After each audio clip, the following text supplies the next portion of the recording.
Hi, Caleb and Steve with Brownells here, and in this edition of From the Vault, we're obviously not in the Brownells studio. That's because we're at Rock Island Auction Company. Steve, what do we have today? Today we've got something I've wanted to look at for literally decades. This came out back in the late 70s, early 80s, and it's the LM4 Semmerling pistol. It's a 45 ACP pistol, but it's not an automatic. It's a manual repeater. To run this gun, you have to pull the barrel forward. You can't call it a slide. It's a barrel that slides, but it's not a slide. And it feeds backwards. It takes one out of the magazine and you put it back like this. It ejects here, feeds here. It's 4 shots in the magazine, 1 in the chamber. This has a feature which is necessary on this gun because this barrel is only held in place with a detent. So there's a little slide lock right here, and if you partially pull the trigger, that lever will go down and keep this from going forward. That's important because if you got this in a holster and you yank it out, that barrel would go forward, ejecting you around and leaving the gun unloaded. Once you pull the trigger, it pops back up and you're ready to shoot. Just like that. Nice and neat. Very well thought out. So you're thinking, what good is this? I could go out and buy a Glock about the same size that's lighter and holds more ammo. Well, back in 1979, 1980, this is as small as you could get and have some serious firepower in a flat, compact design. There just wasn't anything else out there.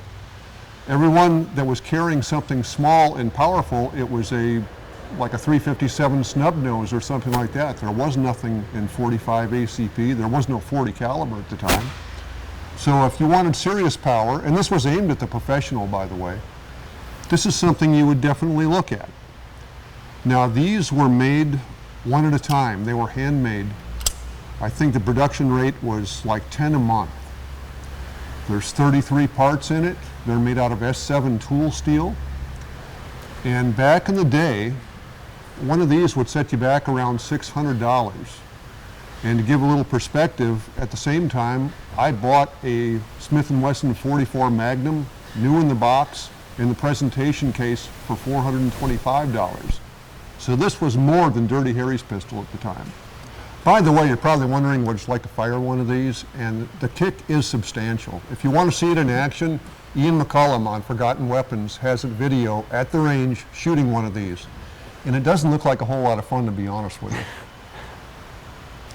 This was a very special application type firearm, and as you look at it, you can tell it was built by a master machinist. A lot of this was done on manual equipment, actually. It wasn't CNC'd, of course. And they're hand-fitted, hand-polished.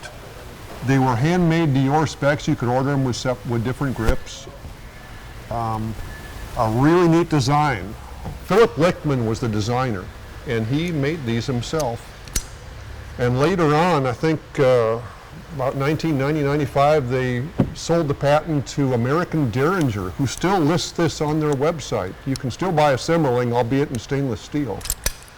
But I got to say, it would be mostly a collector's item now because as a using gun, there's just too much on the market now that does the same thing much, much better with more firepower. Yeah, so at the time, there was really no good way to put any kind of recoil system in a gun this small, in this caliber. No, there just wasn't anything there. And it's a double action gun, I should have mentioned that, striker fired. So, safe to carry, perfectly safe. You have to cock that striker every time you pull the trigger. Just a neat design, just a very special purpose-built gun, a boutique gun. And the cost really reflected it.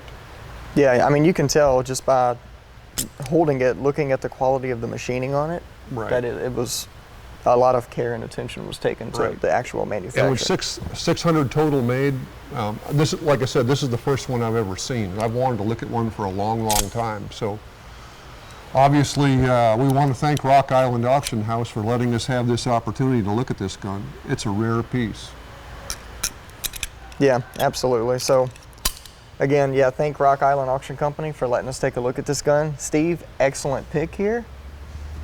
And thanks for joining us. If you have any questions or comments, feel free to post them down below. We'll see you next time when we bring you another gun from the vault.